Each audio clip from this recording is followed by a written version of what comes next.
I'm Susan Garrett, former Illinois State Senator and now the chair of the Illinois Campaign for Political Reform. We call ourselves ICPR. On behalf of our board, our executive director, Sarah Bruni, right there, and our senior advisor, David Melton, we welcome you. Thank you for joining us for this unique opportunity to hear local leaders discuss their visions for improving safety in Chicago neighborhoods.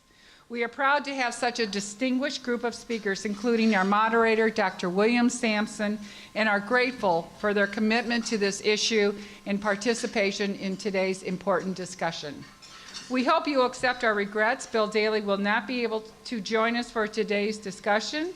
Instead, Chicago Police Superintendent Eddie Johnson will take his place and discuss how gun violence and how it affects our youth.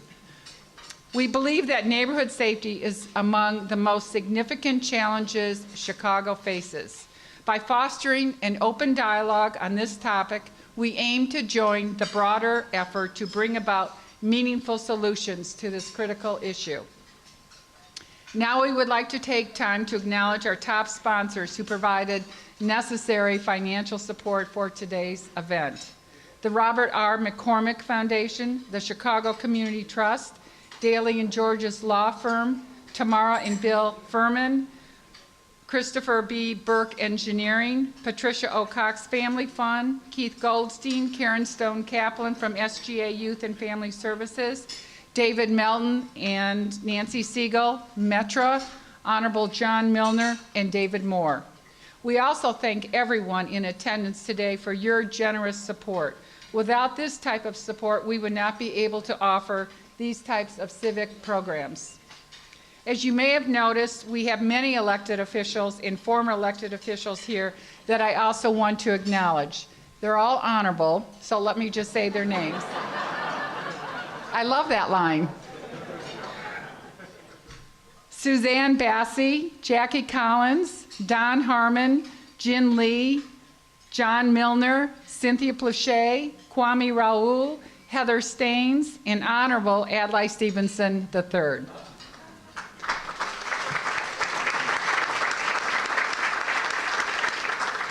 We also want to acknowledge the staff of the Standard Club who helped make this event possible.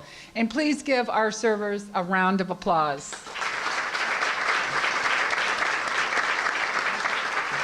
Additionally, CAN TV is live streaming this event to be broadcast throughout Illinois. Many of you here today are already familiar with ICPR.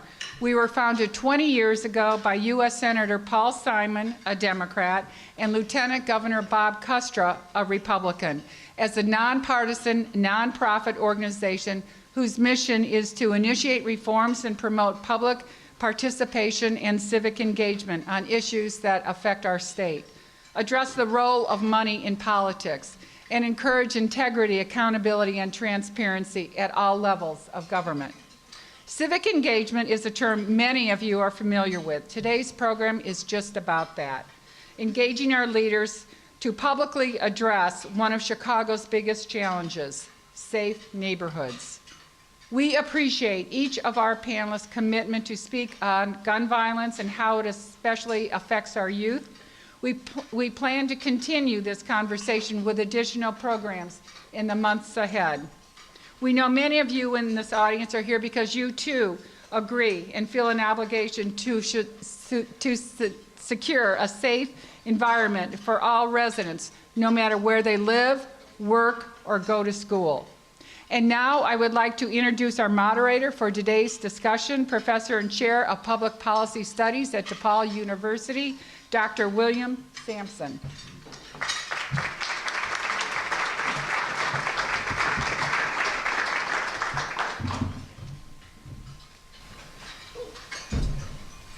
Good afternoon. Welcome, everybody. I'd like to thank all of you for coming. Thank our just a star-studded panel. Actually, I was asked to originally be a member of that panel, and then when they realized that the superstars were joining, I was demoted. I think you have at your table the sort of format for this. We will bring the panelists up in groups. of 2 or 3. They're each asked to address an issue that they've been informed about ahead of time. They will each have 5 minutes. I don't know how you keep politicians to 5 minutes, but they will each have 5 minutes, and then I'm told that we will hold up cards at about 3 or 4 minutes. I don't know how you get Father Pfleger or the former Secretary of Education to stop when we ask them, but we're gonna try. There's a trap door that I can operate. And then at the end of that, there will be a few minutes for them to engage in conversation among themselves. And then it'll be time for the next group. At the end, I'm allotted a few minutes to say a few things. So what we'd like to do, and I see Father Flicker's trying to hurry up to eat. I can understand that. We'd like to start with the issue of youth exposure to violence and its community-level impacts with Rick Thielander, senior columnist for the Sun-Times, who wrote just a brilliant series, actually, about the violence surrounding athletes at Orr High School. The Honorable Arnie Duncan, managing partner of the Emerson Collective and former Secretary of Education, and Chicago Police Superintendent Eddie Johnson, who today is doing double duty. So I will move. The 3 of them are ready. Okay, you folks are free to make your 5-minute comments. I don't know how you want to start. Why don't we start in order and start with the superintendent? Okay, I guess I'll go first then. Batting lead off today. All right, first of all, I'd like to thank you all for inviting me here today, and I'd like to thank Rick Thielander and Arnie Duncan for sitting on the panel with me. So real quickly, in 2016, 768 people were murdered in the city of Chicago.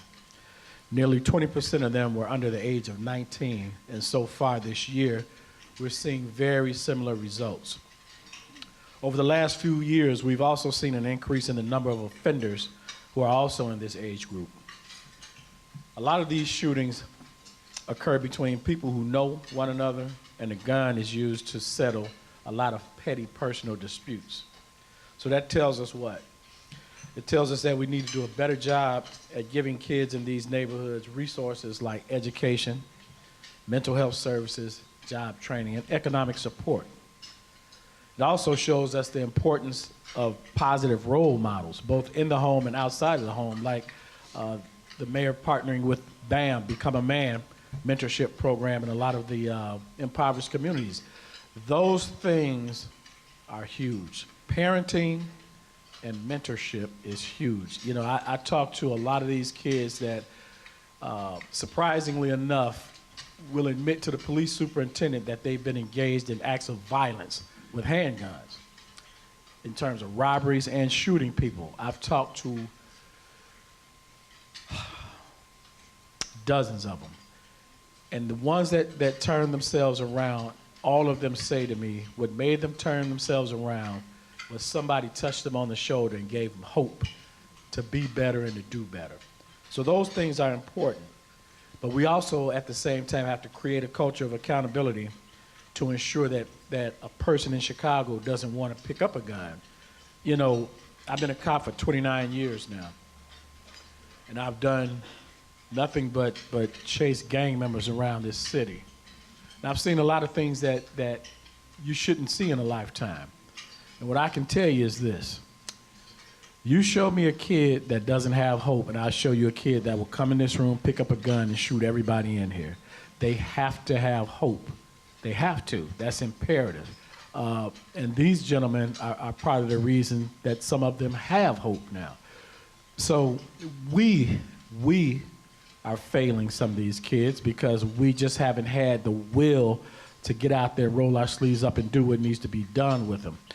You know, it's not an option to give up on them. It's not, because if we just show them a different path, then a lot of times they'll take it.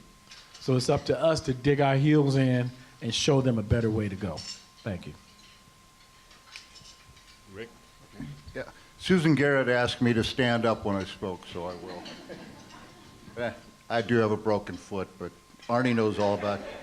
Broken feet, it's good for it. Get a little blood flow down there. Eddie, thank you. And Susan, it's great that you organized this. And Arnie, it's an honor to be here and to be in front of all you people. I'm a sports writer for the Chicago Sun-Times. I wrote for Sports Illustrated for many years, and I became a columnist in 1995. For the Sun-Times, I've written, I don't know, getting up close to 4,000 columns. Sometimes I find myself repeating myself. I look up something on Google, and it's by me, and I don't even remember it. But that happens. But I always want to be inspired, and I want to be involved in this community, no matter how abstract or how simple sports writing may seem at certain times. I've covered the Bulls for the great Michael Jordan years, the 6 championships, the Bears for the Super Bowl in New Orleans, 2005 White Sox World Series, 3 Stanley Cups for the Blackhawks, and of course the Cubs last year. And quite frankly, I'm done. Waited so many years for all those things, and it was such a pleasure to see those titles. But what that enabled me to focus on and think about more is what's going on in this city. What do people hear when they hear of Chicago? They hear that there's this lake here that is amazing, that they can't believe there's so much fresh water there. Great Lakes system has 10%, 20% of the world's available fresh water. They don't know that. They see the architecture. They hear about that. But then they hear about the violence. And they hear, as you heard Eddie say, the people who were murdered last year. And almost always it's somebody who knows somebody else. It's in neighborhoods. It's in certain places. Father Flegger, I see him there. St. Sabina. I was down there looking at that church. It's beautiful in that neighborhood. But then you go past there and the wind is blowing, and you see there's an American flag flying upside down still to this day, the international symbol of distress. So there's this conflicting message that you get about the great city of Chicago. And it's the violence that interacts with our young people and so often with athletes. So many athletes, so many high school athletes have been killed. Some are drive-bys, some they were once in a gang, but they're not anymore. So many are mistaken identity. So I tried to find a high school team, maybe that I could embed with a basketball team, back in November before the season started. And I talked to our prep writer, Michael O'Brien, and I talked to our Pulitzer Prize-winning crime reporter, Frank Main. And we finally decided that Orr High School would be, on the west side, would be a good place. And the main reason was Orr is in the target, in the middle of the violence there on the west side of Chicago and Pulaski. But it also has a coach, Lewis Adams, who's a different kind of man. And Michael O'Brien said, listen, Rick, you make your own mind up about Lou Adams, but I'll tell you this, he's never lied to me. And Lou Adams is a man from Tunica, Mississippi, which was once described, which was the poorest town in the poorest county in the poorest state in the United States.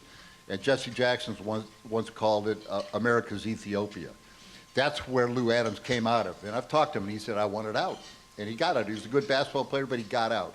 And one of the joys of his life, if you can imagine this, Lou Adams from Tunica, Mississippi, went to a rural area outside Boise, Montana, and was a firefighter as part of his a college exchange type of deal. And he said he'd never had a better time in his life. This lone black man surrounded by white people, cowboys, everything you can imagine out in Idaho, and he loved it because that's the kind of open man he is. And he is a coach that enabled me to embed myself with this team. I didn't know it was a good team. I had no idea. I just knew where it was. As it turns out, they would go on to win the state 2A championship, completely, bizarrely, without any real knowledge that it was going to happen. So as I watched these athletes develop, and I saw those teenagers, saw the gang members around them, saw the violence that they had to withstand every day to make it to practice, to do these things with this guy who was their guardian, Lou Adams, I realized that there is hope. And I talked to Arnie, and he gave me hope. I said, this is intractable. This is impossible. The families are ruined. The industry is ruined. The TV is terrible. Rap is terrible. Guns are everywhere. We can't do anything. And Arnie said, I actually am very hopeful. And after writing this series, I think in a way that I am too. Thank you. Thank you.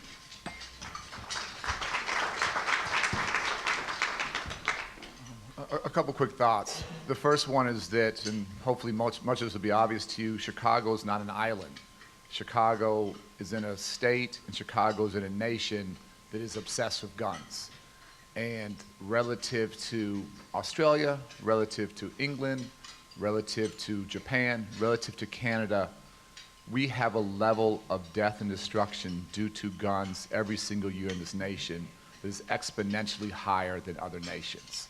And it is because the NRA owns Republicans and the NRA owns Democrats. There's no more powerful lobbying force that locks down common sense. When I ran in Chicago public schools, we lost on average one child every 2 weeks due to gun violence. It was a staggering rate of loss. It was by far the hardest part of our job. And quite candidly, I thought it was because broader society didn't care about black and brown kids. And I never said this publicly, but I thought it would take white kids being killed for laws to change. Well, in DC, we never anticipated the Sandy Hook massacre in Newtown, Connecticut. And the president says publicly, and I said, that was, president deals with the hardest issues on the planet. That was the hardest day of his 8 years of presidency, was the Sandy Hook massacre.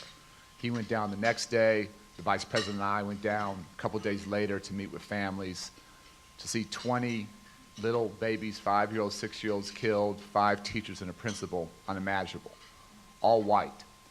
And subsequent to that, nothing changed in terms of gun legislation. I give us, it's our biggest failure, I give us an absolute F.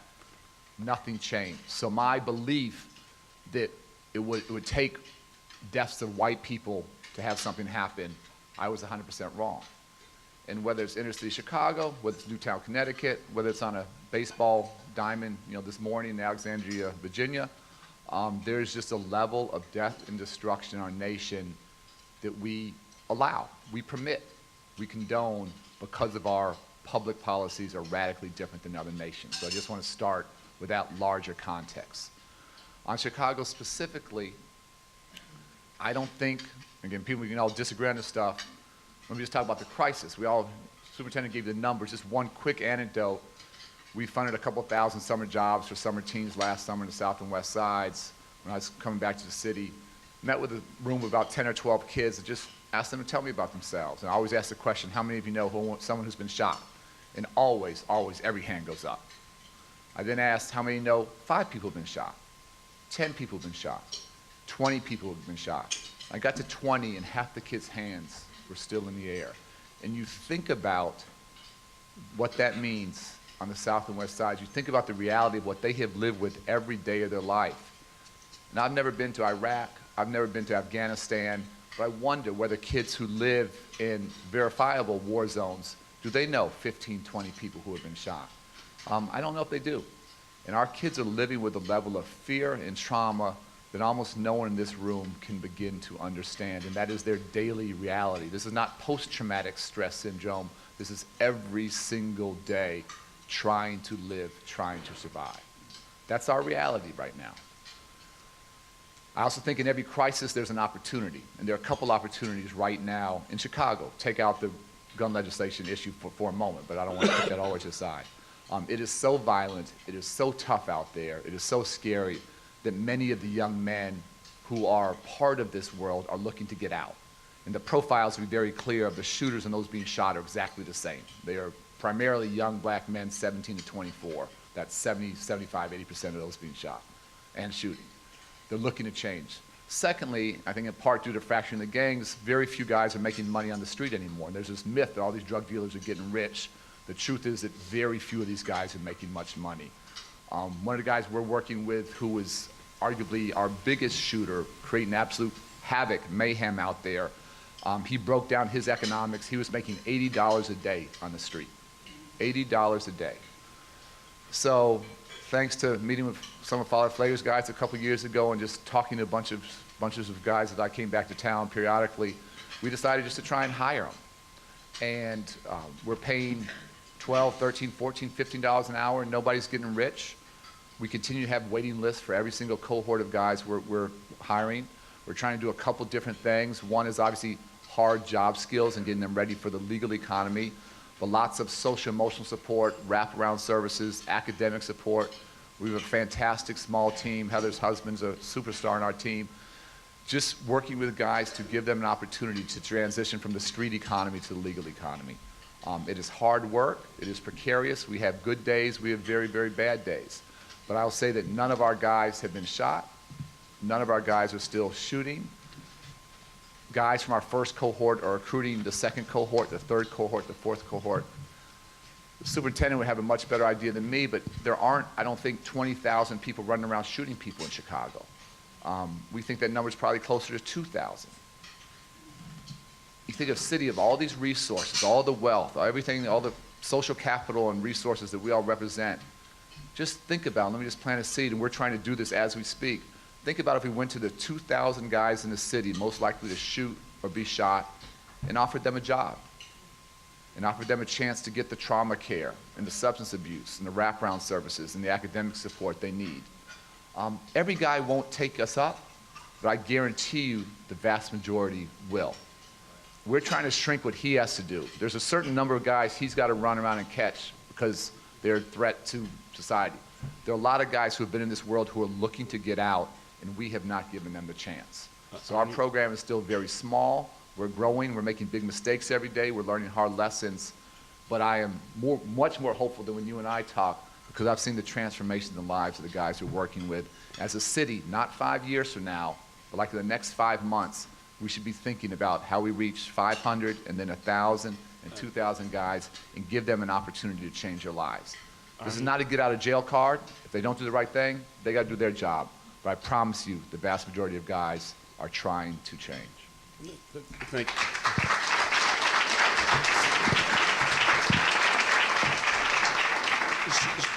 Superintendent Johnson or Rick, do either of you have any response to what what Secretary said or to what anybody else said? Yeah, I tell you this, he's right on point. You know, I tell you what upsets me when I travel outside of Chicago. As soon as I land in the airport, I've been on TV so much now that I'm becoming recognizable across the country, and I really don't like that. But that's just a pitfall of being a superintendent. But what upsets me is when I talk to people outside of Illinois, they want to paint Chicago as just a violent city out of control, and that's not the case at all. We're nowhere close to that. As a matter of fact, per capita, violent crime, we're actually in the middle of the pack, but you would never know that because we're one of the big three and we get a lot of national attention. But what he said about the violent offenders, we have trimmed it down to about maybe 1,500 individuals that are actually driving our violence in this city. And that's not a huge number to deal with. We don't use, I know you've heard me talk about the strategic subject algorithm. We don't use that for enforcement because there's a piece of paper called the Constitution that we still have to abide by.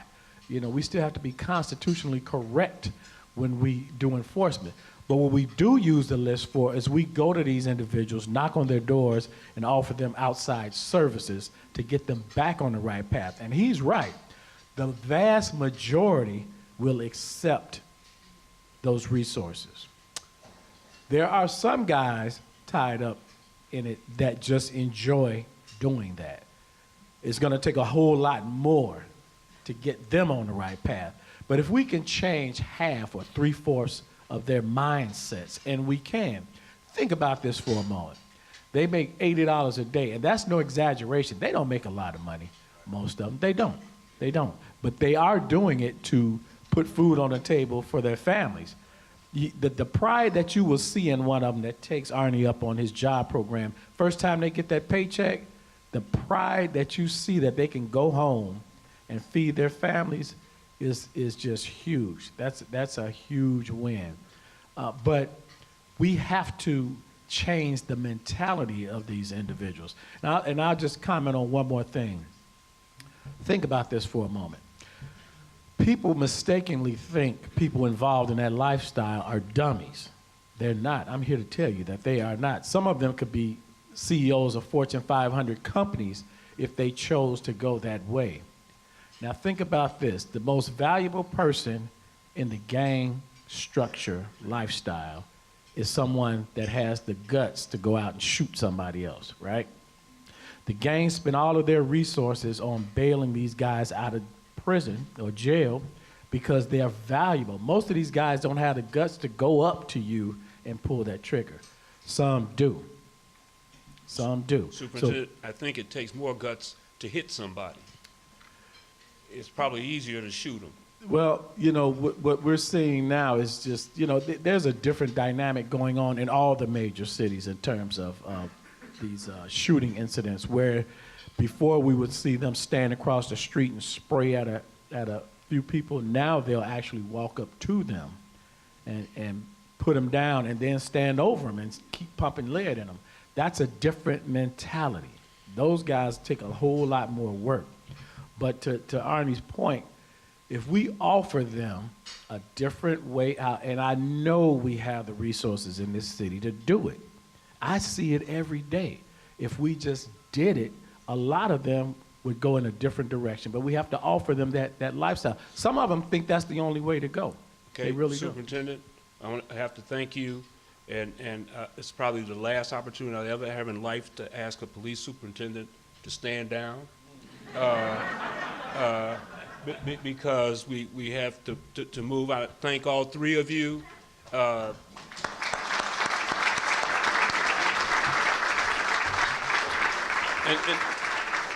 the superintendent's coming back a second time, so you'll get your chance at him.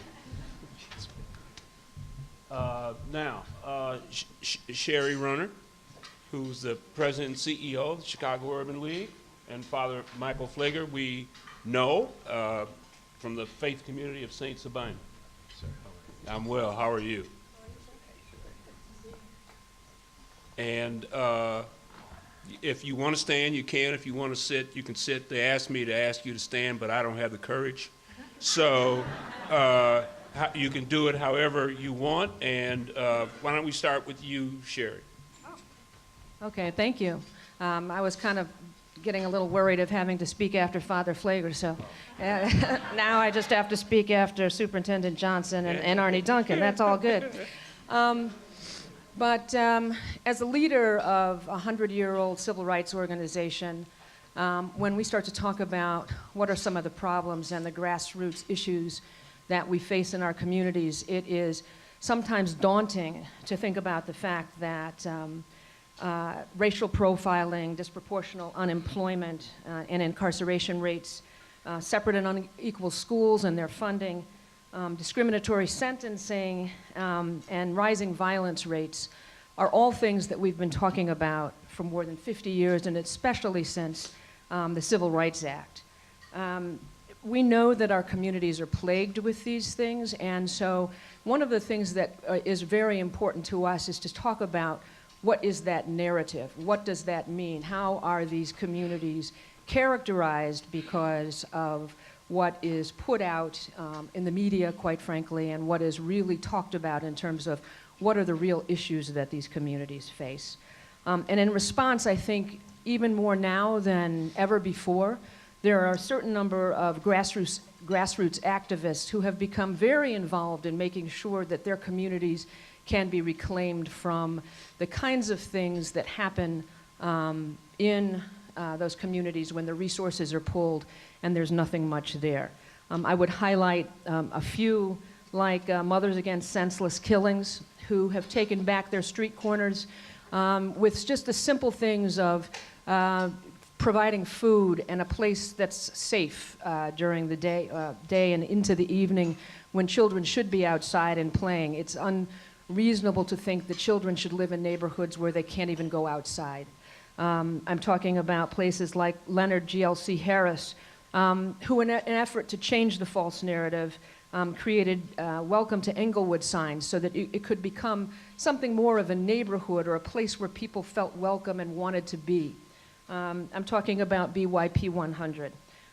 Millennial activists who are out there dedicating to creating justice, and while BYP 100 and Black Lives Matter have been characterized as anti-police, they are not anti-police, they're pro-people. They're pro the black people that are around them.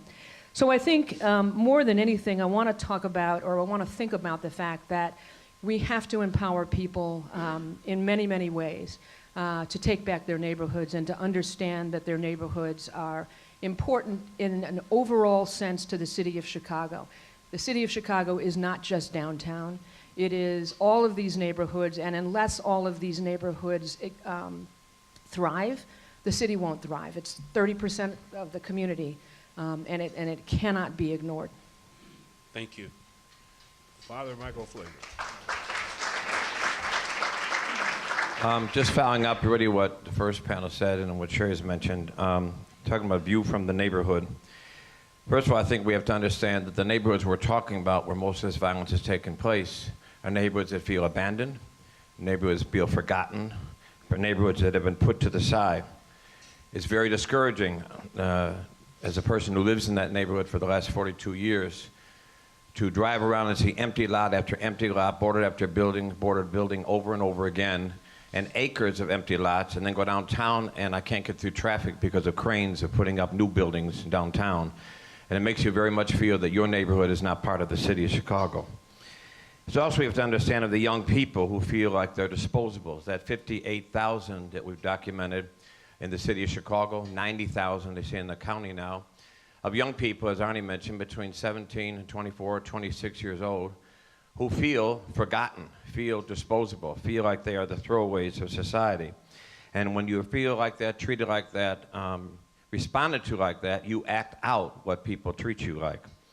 Number three, we got to understand that these communities, and where this violence has taken place, really 12 to 15, I think, neighborhoods in the 77 of Chicago. But we look at those neighborhoods and see the same consistent thread. Double-digit unemployment, high poverty, proliferation of guns, most incarcerated coming back to our communities with a bus card and $20 and told, make it, don't come back. And then look at the lack of opportunities, lack of business, lack of economic development. So we see communities that have seemingly been thrown away with the young people in them. And as Arnie mentioned, it's not post-traumatic stress. Our young people deal with present traumatic stress. I'm 68 years old and I'm white and can get up and move any place I want. I deal with depression because of what I see every single day in the community in which I live. What do we have to do, I think, for the neighborhoods? A couple of things. First, we have to lobby for them. We have to begin to lobby for an equal playing field in Chicago. We have to fight and lobby in every opportunity we get to speak up so that we equal the playing field between the north side, the south side, the west side, and the east side. I think we have to lobby for our parishioners and our members of our communities to have resources.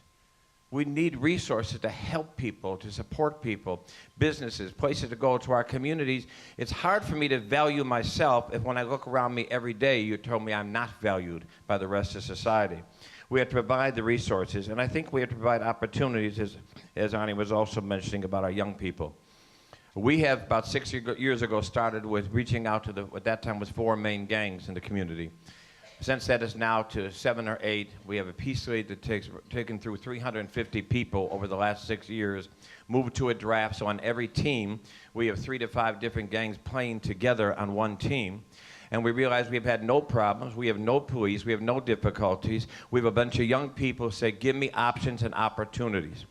Yes, we have problems with violence, and yes, we have problems with decisions, but as the Soup mentioned, 95% of the brothers out here, 95% of them want an option, an opportunity to something different. Maybe 5% are going to be locked up by the Soup, and anybody else has nothing we can do with it. I'm willing to believe those are better odds than what's in this room right now. So I think we got opportunities. That was a joke. We took 50 people who I call at risk. I don't like the term opportunity youth because we don't give them opportunities. But 50 at-risk youth last July kicked off on August 1st and said, let's take 50. We did surveys on them, the database on them. Everything came up to these 46 to 48 of them would be locked up or shot within the next 2 to 3 years. 50 of them had felonies. Some had ankle bracelets on. We hired mentors. We worked with them, put in life skills, discipline, family, safety net. As of today, of that 50, 28 of them are in full-time jobs. 20 of them are in part-time, full-time, 26 hours a week, where now we're taking another 50 on. But let me tell you what the difficult part is. Getting foundations to say we support programs like this and like Ani's doing, because they say that's high risk, you know, we support working with gang guys. You know, what if something goes wrong? Well, if we don't take risks, we're never going to see anything change. Second thing is jobs. We could put more of our guys in the jobs right now, but companies say they're background friendly, but that really means if you stole from Walgreens some gum and that's all, we'll take you. We have to be serious about saying if we want young people to change, we've got to open the doors all through Chicago and give them jobs and opportunities to make the change. We'll support them, but we need doors open.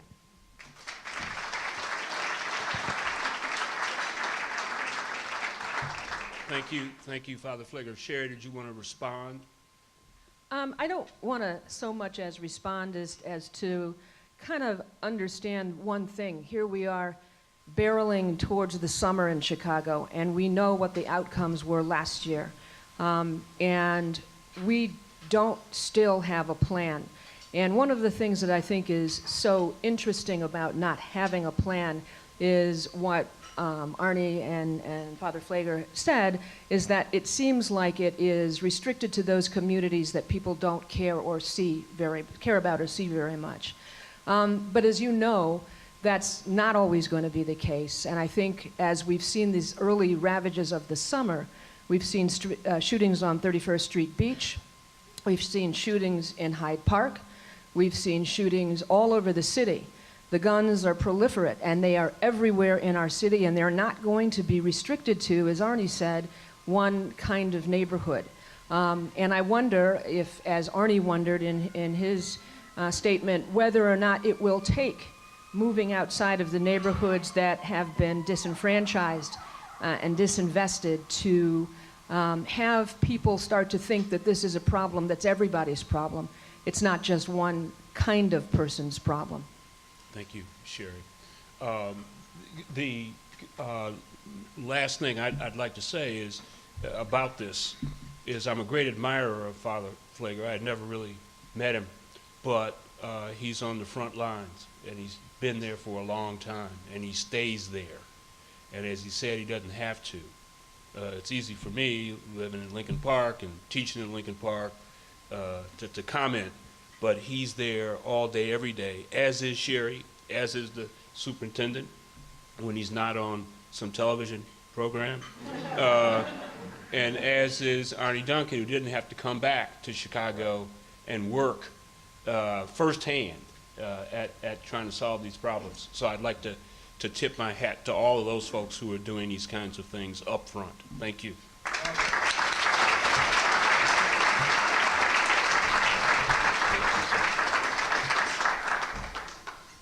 Now, we have Julie Beal, who's the Director of Children and Family Justice Center at Northwestern's Pritzker School of Law, and Rosanna Ander, who's the founding executive director of the Crime Lab at the University of Chicago, to talk to us about data and research. Of course, as law professors, that's what we would expect from them. What makes Chicago different in terms of the research and the data? Thank you. Oh, I'm so loud, but I'll use this anyway because maybe you can't hear me in the back. Can you hear me now? Great. Hi, thank you so much for inviting me. I appreciate being able to participate in this panel and sitting with Rosanna Ander. I think while all the panelists today that you're going to hear may disagree about the causes and perhaps even the solutions about our city's current gun violence crisis, we all agree that each death is a tragedy, that it's devastating for every family and their friends and a community to lose a loved one, and that it contributes to the ongoing violence and the cycle that we see of trauma, incarceration, more trauma, and then the erosion of hope that I believe Arnie spoke about. My perspective is as a lawyer. I have been representing children in the city of Chicago and Cook County who are abused and neglected, homeless youth, and now in my current job, kids who are accused of crime. And to be honest with you, the homeless youth, the abused and neglected youth, and my current clients all look the same, which is very sad. I've listened to their stories and I've witnessed what they've told me, and I think as Arnie has pointed out, the clients' stories and the reality of their lives are that they're scared. And they do want to try, but they're scared. And because they're scared and because they feel unsafe and unprotected, they feel like they need a gun, right? And if you were that child and you were unsafe and you felt unprotected and you had no hope, you might feel the same way as they do. And of course, they're also traumatized. But based on listening to their life stories and the research that my office, the Children and Family Justice Center, has done, and my colleagues, We've written 3 reports on this issue, but I can tell you, and I think everyone has said this already, that there's really no single answer as to why we have an increase in gun violence. But I think it's important inquiry, because I think if we can address and identify the issues about what are really behind the gun violence, we might be able to come up and agree upon better solutions. Certainly the list is multifactorial, and I think that Father Flager already listed them, but from our perspective, I think I'll list 7 of them, because I think we see from our research and from our clients. And the first is the erosion of the police and community relationships. And I think that this is really important to recognize, because we have a history in Chicago of mistreatment and brutality of the kids that we're talking about. And that results in distrust and a feeling that the system's not fair and not responsive to your needs and not responsive to your community's needs. A researcher who addresses this and has studied this has said that people who feel chronically unsafe and unprotected believe the law to be illegitimate. And when they feel that the law is illegitimate, they're more likely to obtain an illegal firearm, because then they can take control of their own lives. Second factor is what we've all talked about: trauma, current trauma, toxic stress, and then untreated trauma, because we're not really helping those kids. The third, again, is the lack of economic investment and the disproportionate economic investment in the communities, which results in, because what we've done, and I think if the research shows this, we've spent so much money on incarceration. It costs a lot of money to keep kids in prison. And it doesn't work, it's ineffective, and it's costly. And the result has been we've spent all our tax dollars on prisons, and we've failed to invest in the communities that most need it. And what results is obviously mental health treatment, trauma services, jobs, and the kinds of things that we've talked about. I think Arnie talked about this, and I think this is my #1 thing, and I'm going to leave it for the next panel, and that's the access to illegal guns. And until we take on the NRA and regulate guns, I don't know what we're doing as a society, and hopefully at the end of this, every single one of us will work together to take on the NRA. The 5th thing is high rates of incarceration, which we've talked about. And I think we can't talk about this issue without talking about the pervasive and structural racism that exists in our city, in our criminal justice system, and probably in our country at large. And the final factor for me, and this is obviously not an exhaustive list, but some of the research bears this out, is that we have promising practices, and I think Father Flager talked about this, but they're not brought to scale, right? We move on, we don't implement, we don't evaluate it, we don't do those kinds of things, and then we just like, okay, it's too hard, it's not working quickly enough, let's move on to the next shiny thing. And I think this kind of problem is intractable, and you have to have patience, and you have to have really thoughtful things and not just go from project to project. The one factor that I didn't include on my list is gun possession laws. And I know I'm a law professor and I have my notebook and it makes me look a little nerdy, but it's true. But I think it's important to talk about our gun possession laws. I think that's why I was asked to talk today, because despite the assertions that have been made in the media that our gun laws are weak and the sentences for repeat gun possessors must be increased to solve this gun violence problem, I don't think that that's true, and I'm here to tell you what we've researched. And I also think there's an important point when we talk about laws. There's the gun regulation laws, right? The business, the regulating of guns. We can't even pass that simple law in Illinois, and it's a tragedy in my mind. And the research shows that more gun regulations actually have been shown to affect gun violence, whereas increasing sentencing for possessing a gun, and in our state, it's called unlawful use of a weapon, which I always want to tell people, because you're not actually using it, right? You're possessing it. So it's important to make that distinction. In any event, my students and I did a 50-state survey to sort of look where Illinois falls in the rest of the nation. And what we learned, and we have a report that's going to come out this summer that will give you way too much nerdy detail on this, and you can see it if you want to read it. But the important points are, one, that Illinois' current minimum sentences for unlawful gun possessions are longer and more mandatory than most other states and the federal sentencing guidelines. In addition, Illinois has increased our gun possession laws, sentencing laws, 6 times since 2012, and quite frankly, we are poised to do that again this year. Only 4 other states require prison time for first-time possessions. We require that. 37 states, including all the states that border Illinois, allow for alternatives to incarceration for second-time gun possessions. Again, we put people away for 3 to 7 and now up to 14 years. And only 5 states felonize gun possession and have higher mandatory minimums than we do. Only 5, so we're in the worst 6 in the country. Sorry. And other point that I want to make about these gun possession laws and the increasing of sentencing is the research bears it out that they're not effective. They don't deter gun violence. They decrease the swiftness and certainty of penalties, which we know to be the effective way to deal with gun violence. They increase jail population, prison population. They don't achieve the public safety benefits that we want, and they obstruct what I think is really needed here, and I'll get to that in 1 second, which is a comprehensive plan to address this issue. There's a renewed urgency. Obviously, last year was horrible. We all agree about that. I think each of us knows someone who was killed. But my concern is that while it's important to do something, I get that. I think we cannot repeat the failed approaches that we've had in the past, and we have to do something because we're not going to either arrest or incarcerate our way out of this problem. It's just not going to happen. My office, along with 50 other legal and community organizations, Sherry Rauner's organization, maybe some of the others in this room today, called for a comprehensive plan, and we wrote a report called Building a Safe Chicago, a call for a comprehensive plan. I won't read you the entire thing, and I'll summarize it quite Julie, quickly. I have to make it very quick. Okay, it's going to make it really quick, because if you want it, I'll give it to you. I can give you the report, and you can read it yourself. But there was 5 things, and I won't even go into great detail. I'll just tell you what the 5 things are in our comprehensive plan, because I think it's important. 1 is to adopt a public health approach to this problem. Okay, I could say a lot more, but I won't. 2 is to reduce illegal handgun availability. 3 is to tailor the punishment to the crime. We have to really understand why people are picking up guns and punish them accordingly or not punish them accordingly. 4 is to ensure police effectiveness.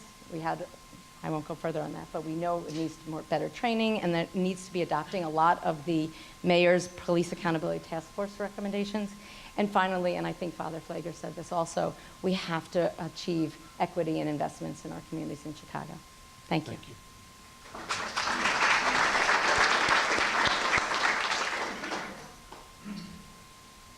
Good afternoon, and thank you again for the invitation. I feel very humbled by being asked to be on the panel, given everyone else who's getting a chance to speak, but more importantly, given everyone who's in the room.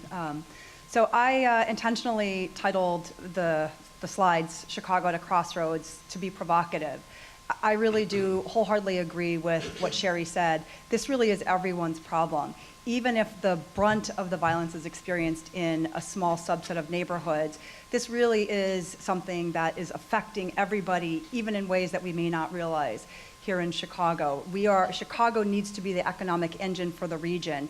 If people are reading headlines about the violence in Chicago, it is for sure having an impact in all kinds of ways. I believe for moral reasons we should care about what's happening, but even in self-interested economic reasons, we really should be concerned about it and figuring out what to do. I want to try to put into perspective what happened last year. So this is just looking at the number of homicides, the raw count, year by year from 2000 through 2016. And if you look at 2016, we had 764. It's actually 768 now, as the superintendent mentioned, with more updated data. People who were killed. And again, those aren't numbers. Those are people. Those are people and families connected to communities that were killed last year in Chicago. The increase relative to the year before, 2015, was 279 additional people who were killed. And that number is almost the same number of people that were killed in the entire city of New York, a city with 9 million people, 3 times our population. So the increase last year was sudden, it was sustained, and I think, again, as the violence is enormously concentrated, it has a spillover effect on the entire region in so many ways that we don't do a good job really fully understanding. So this is just showing that 5 neighborhoods in the city of Chicago that account for 9% of the population accounted for 1/3 of the homicides last year. Just a little bit more background on what we know about the homicides. So 90% of the homicides involve guns. So to really put a finer point on something that has been mentioned many, many times, we don't have a violence problem, we have a gun violence problem. You take guns out of the equation, we would not feel like we had a crisis. 77% of the homicides occurred outdoor and in public spaces. which I think has important implications. And many of the homicides stemmed from an altercation. So while we talk a lot about gangs and gang violence, I think it's important to understand that a lot of the arguments are small things that escalate, and unfortunately there's a gun in the waistband and someone ends up dead. So I think as we think about the kinds of solutions that are going to be most effective, I think we need to understand what's driving the violence. What are the homicides stemming from? And also, as the superintendent stated, this year is not looking any better than last year. I think last year people tried to explain away that this was a blip, crime goes up, crime goes down, that's sort of the normal pattern. It wasn't normal, nothing about it was normal, and we are seeing it sustained. And I think if we do not really kind of understand that doing the same old is not going to turn things around, we're going to be in the same boat this year and potentially next year. And I think, you know, we are not a city that is flush with huge resources. We have a state budget crisis as well. So we need to be thinking about what are the solutions that have the most promise and really be as incredibly targeted as possible, because we can't afford to just flood the zone with lots and lots of resources. I wish we were in a position to do that. So we need to be as strategic as possible as we're thinking about the kinds of interventions that are most likely to be effective and how to reach the individuals that are really most involved in the violence. And so when we looked at the numbers or the sort of backgrounds of the people who were homicide victims last year, over 75% of them were age 20 and older. And if you think about what is the portfolio of interventions we have right now in Chicago communities that's working with that population, I think we're woefully inadequate in how we're responding to that population. We definitely need to continue to make investments in early childhood, in middle school programs, and high school programs. But if we want to stop the violence this summer, this year, we need to be looking at what are the organizations that can work with 20-year-olds, 25-year-olds, 30-year-olds. So I think the work that Arnie Duncan, the work that Father Flager and others are doing is so important to really be able to bring resources to the organizations that are working with that population, because if we're not connecting with that population, the other lever we have is policing. And I think there is a hugely important role for police to play, but I don't want that to be the only lever we're using. And just to sort of end on, so I do think that there are promising things that have already been talked about, the jobs and some mental health supports for individuals that are actively involved in the violence. And I think it's important to recognize that while they may be perpetrators, they are also almost always, if not always, also victims. And if we only look at them with the one dimension of they have pulled the trigger or they've been a perpetrator, we are missing the fact that they were probably a victim first, but certainly also a victim. So I think we need to be figuring out ways to put more resources into those programs. But I also think it's important to recognize, and it may feel counterintuitive, that we actually need to be putting more money into policing. We need to, you know, I think a fair-minded person would read the DOJ report as well as the task force report and recognize that we have failed these neighborhoods, but we've also failed our officers. We have not provided them with appropriate training, appropriate supports, because they're also traumatized. They're also dealing with extraordinarily challenging circumstances and being asked to solve all of society's problems with the limited tools and training that they have. So I think that part of the solution is investments in programs that are working directly with the population most deeply involved in the violence, and part of the solution is also helping our police department become the police department that we need them to be for these neighborhoods and for our city. Thank you very much.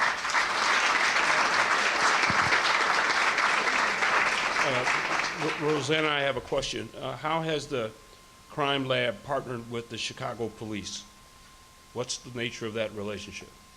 So we've worked with the police department for many years, and it's sort of run the gamut. We've done things like analyze data. So we put out a report, or we did the analysis, and the city and the police department put out a report, I believe in 2014, looking at the gun trafficking patterns. Really, I have to acknowledge that the Chicago Police Department has been extraordinarily open to sharing their data in ways that allow, I think, policymakers to hopefully make better decisions. So really, I think they're really the only police department in the country right now that has made available trace data in ways that allow the city, policymakers, funders, community members to have a better understanding of where the guns are coming from, to naming the dealers that are supplying a disproportionate number of guns that are showing up in crime in Chicago. So we've done things like that, reports, but I think most recently we've been working with the police department to really work kind of embedded in the neighborhoods and in the districts that have the highest rates of gun violence,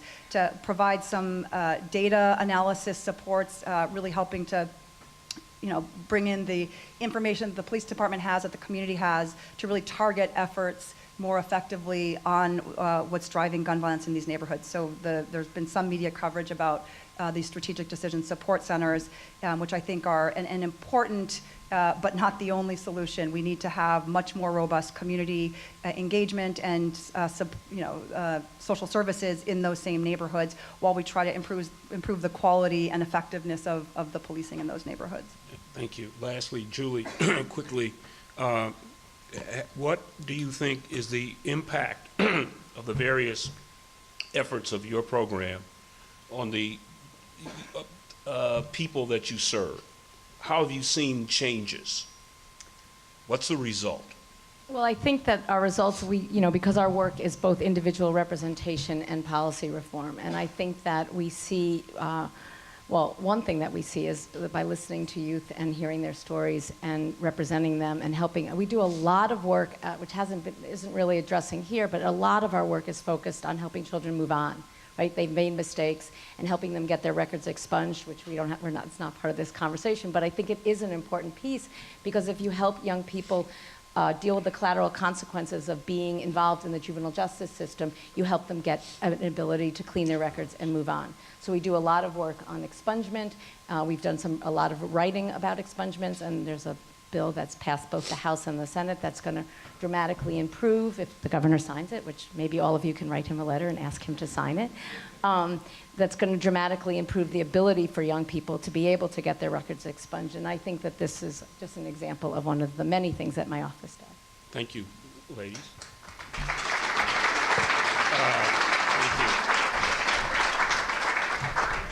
Thank you. Next, we re-invite the Chicago Police Superintendent, the Honorable Richard Boykin, who's a Cook County Commissioner, and Colleen Daly, the Executive Director of the Illinois Council Against Handgun Violence. While they're coming up, let me make a follow-up point to a point that Sherry made about prisons being counterproductive. Since many, if not most, of the federal prisons are located in rural areas, they're very productive in providing jobs for mainly white, rural young people who otherwise wouldn't have those jobs. And so we keep them going even when, as is the case in Illinois, they have no prisoners. We'll keep a prison open when there are no prisoners, because we want these jobs for these folks in rural areas who need them. Just follow up on that. Okay, I don't know how you folks want to start. Who wants to go first? Who wants to sit down? Who wants to stand up? You're on your own.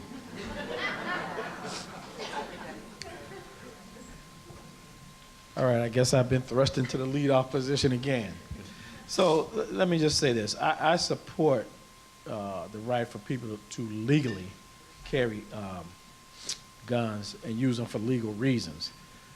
And I forget who said it, but they are right. Chicago's violence problem is a gun problem. That's what we have. The easy access, people willing to pick them up, and most notably and most importantly, people willing to use them.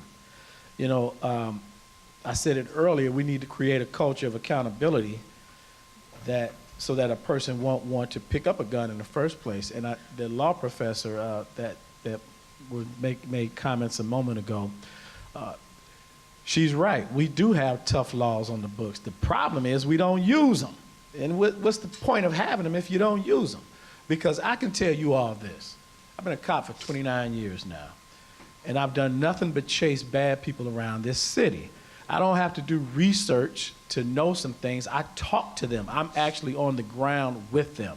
And I know that I've had gang members, high-profile gang members, say to me, not as the police superintendent, but as a commander, deputy chief, they have made the comment to me, I'd rather you all catch me with a gun than for my rivals to catch me without it. Because I know when I go to court, I might do 2 or 3 months and then I'm back out again.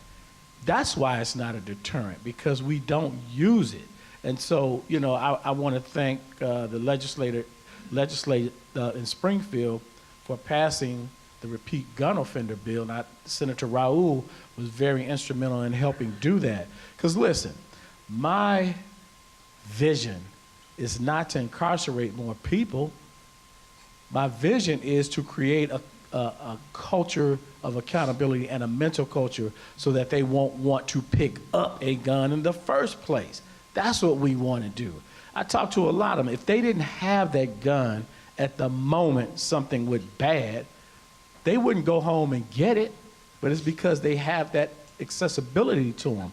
So we've been working with DEA and ATF to hold the people that are helping that illegal flow of guns into Chicago and hold them accountable, because we need to. But make no mistake about it, Chicago's violence problem is a gun problem, and we need to do things to help resolve that. And some of those things are the economic support, because I tell you this, the same communities that were impoverished when I started as a cop in 1988 are the same communities impoverished now. So we just haven't done a good enough job of giving these individuals a different way. And until we do that, we're going to continue to see this cycle. But I will say this again about the sentencing part of it. You tell me how much sense this makes. On average, a person that's in jail for shoplifting does more time in jail than a person that used an illegal gun. Does that make sense? That's ridiculous. It's ridiculous, you know, for a shoplifter, somebody that stole a loaf of bread, to spend more time in jail than somebody that used an illegal firearm. That's crazy. Sometimes I think we're living in a bizarro world, but I do, because that's, you know, people that commit violent crimes. And here's the last piece, and I'll turn it over. So I testified in Springfield about 3 weeks ago, a month ago, about this same issue. And what was heartbreaking for me was that we spent a lot of time debating the offenders of these incidents, and nobody said anything about the victims of these crimes. And Rosanna is right. A lot of times these shooters have been victims, but the folks that are not in that lifestyle, these innocent folks that are affected by gun violence, because 768 people is not just a number, or 768 is just not just a number. Those are people that lost their lives last year. And we have to think about and advocate for the victims of this violence. They deserve our voices. We are the leadership of this great city. They deserve, and we're obligated to do something about it. And if we don't touch these impoverished areas, we can, if this was so simple, we would have solved it a long time ago. But if we continue to ignore the socioeconomic ills of these communities, then we're going to continue to see this violence. Commissioner Boykin. Thank you very much. I'm going to stand up, my friend. Thank you. I want to thank Susan. I want to thank the Illinois Campaign for Political Reform for inviting me to be a part of this panel. I want to thank Superintendent Johnson. Colleen, thank you as well. And to all of the previous speakers, thank you. And thank all of you all for being here. I'm honored to be here. I'll renew my call again of the governor and the mayor to declare a state of emergency with respect to this gun violence that exists in certain neighborhoods.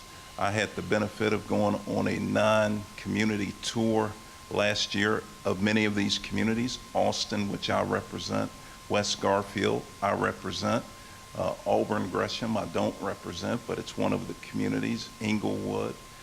Look, these people are devastated. We have two Chicagos. It's two cities, basically. You have the haves and the have-nots. You have the inequities that have existed now for decades.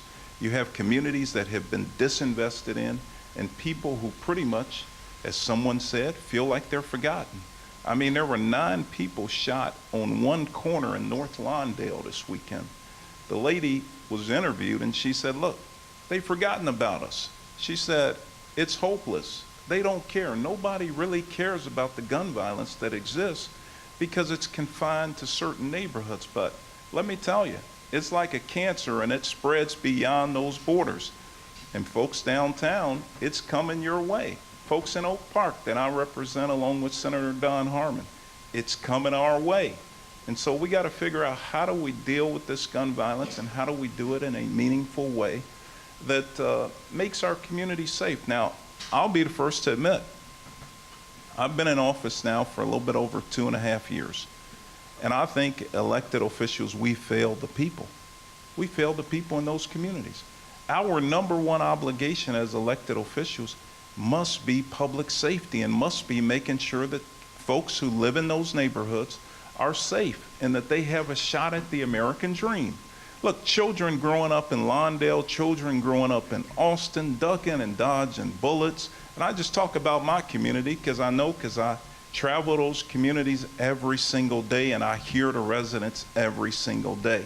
And let me tell you, they're frustrated and they're frustrated rightfully so, because we haven't come up with the set of policy priorities that we ought to put in place. Look, we had a long winter, but guess what? We're getting ready to have a long, hot, bloody summer, and it's already begun. And I talked to the folks at the Cook County Health and Hospital System, Stroger Hospital, that sees a lot of these shooting victims, and it puts a lot of stress on our county institutions, on the jail, the sheriff's police, which I'm glad they're working closer with the CPD now, but it puts a lot of stress there. I asked them, what is the trend? Are we seeing a lowering of the violence or is it escalating? They think we'll have more people shot this year than we did last year. That is a terrible indictment on Chicago. That means we have not learned the lessons of last year or the year before, and that means we haven't put the policy priorities in place. Now look, we all know Springfield's crushing us as well. We know that the failure to enact a budget that actually deals with the needs of ordinary citizens on a daily basis is driving up the violence. We also know that the failure of the county executive, the mayor, and the governor to sit down in a room and say, hey, we're going to address this issue and we're going to use state resources, county resources, and city resources. We're going to combine them all together and we're going to figure out what do we do. Now, if you're asking me what to do, I put together a 7-point plan. I'm not the smartest guy, but I listen to the people, right? And so point 1 in that plan says that we must have a massive investment in parenting. Look, there's an African proverb that says that the ruins of a nation begins in the homes of its people. I believe that. And that's what we see. This violence is an outgrowth of what we see in the homes.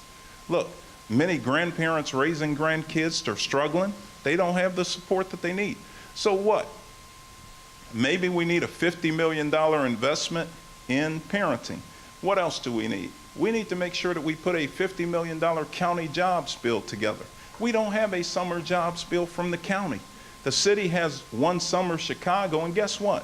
All of the folks who participated in that program, none of them shot anybody, and none of them got shot. And so that's a step in the right direction, right? We need to put other supports around. I see that my time has expired. That's the quickest 5 minutes I've ever had, but I'll yield there and slow down. Thank you all so much. Thank you.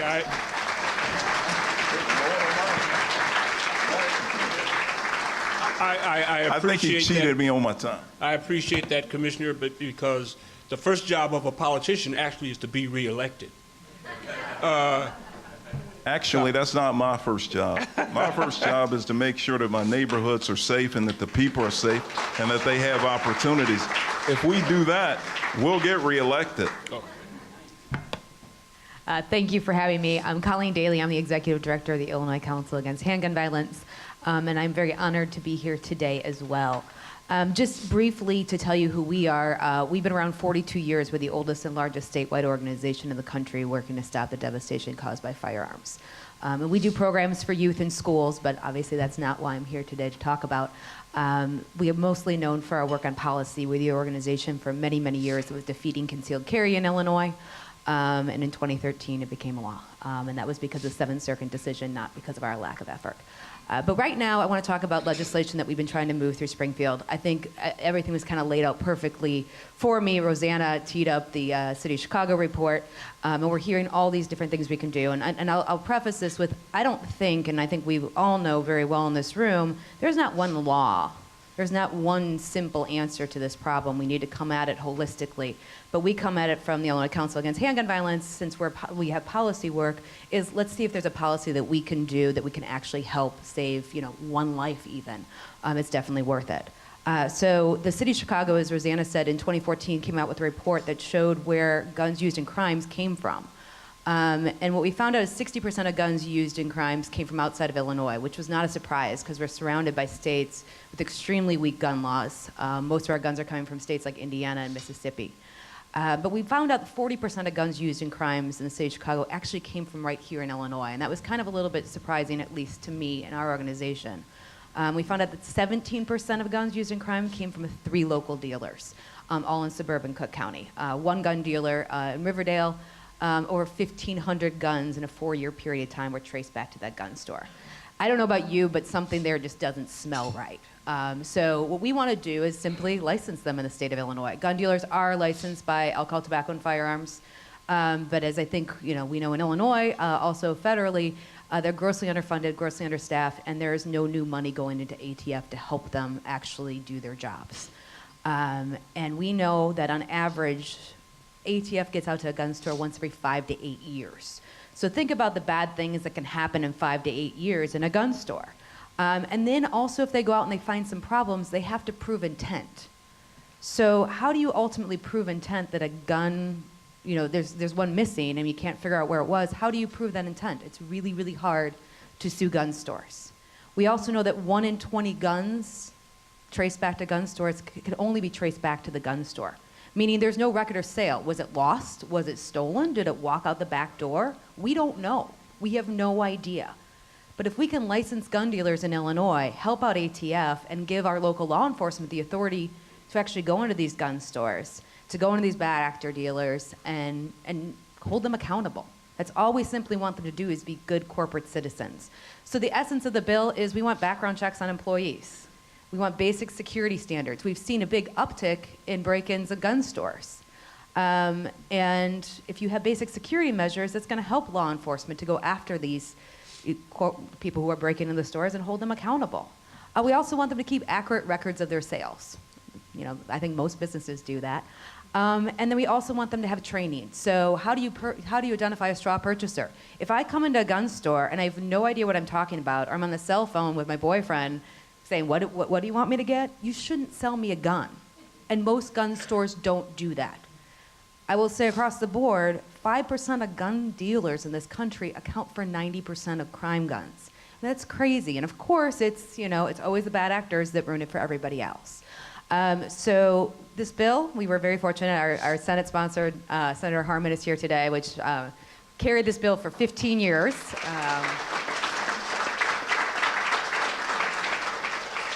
And thanks to his leadership, we were able to get it out of the Senate. It was tough, but it was great. We had some, Senator Collins is here as well, and so does Senator Stain. So thank you guys for your support. And I'm sorry, almost forgot you called me, Senator Raul. So wonderful leadership in helping us get this out of the Senate. The bill is currently sitting on 3rd reading in the House of Representatives. We are getting there closely. We want to call this bill for a vote. So I would say to each of you here today, you've heard this said before, we are up against a well-funded, well-organized, we say that they have this this black button that they press, and it instigates all their members across Illinois to get engaged. And they're doing it right now. The corporate gun lobby is spreading lies. They don't tell their membership the truth about the bill. They're calling this bill an anti-veteran bill. Why? Because we require training for people to open gun stores. And they think that if you fought in our military, you should know how to run a business, apparently. But there's a lot of lies, and once we actually have conversations with folks, we recognize that they understand that this is a really simple measure. So I encourage each and every one of you to reach out to your state representatives. Our House sponsor is Kathy Willis. It's Senate Bill 1657. And we're hopefully going to be calling that for a vote either this summer or in the fall veto session, and hopefully we get that passed and put it on the governor's desk. So thank you very much. Thank you.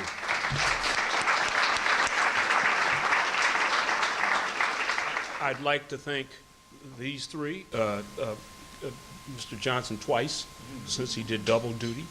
I'd like to thank all of you and the rest of the participants, particularly the Illinois Campaign for Political Reform, for having the foresight and the work ethic to put this together. They said I would have 5 minutes, but I don't need 5 minutes. Dealing with the proliferation of guns should be a priority for all of us, but addressing the absence of jobs, of quality education, of quality preschool education, of quality and affordable child care, and perhaps most importantly of hopes and dreams and racism are at least as important as addressing the proliferation of guns, and perhaps more so. Those issues have to be addressed first, or you can make no or very little progress with respect to guns. Without guns, fewer people will die. There's no question about that. But then the hopeless, the jobless, the disconnected will use bats and rocks and knives and hands. That's far less lethal, but problematic nevertheless. Thank you. Have a good afternoon.